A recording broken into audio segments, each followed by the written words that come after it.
Ang video na ito ay tuturuan ko kayo kung paano natin lagyan ng profile picture yung Plex account natin. So, open natin yung ating Plex account natin.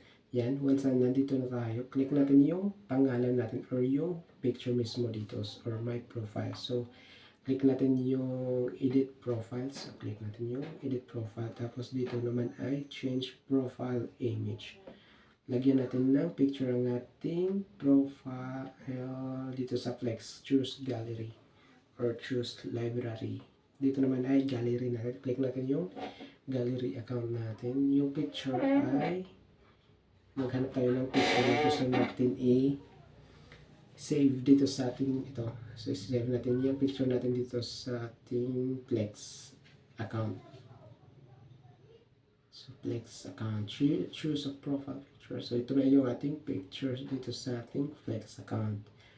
Yan. So, may picture na tayo dito sa Plex account. Ayun. So, ganun lang kasimple kung paano natin lagyan ng profile picture ang ating Plex account.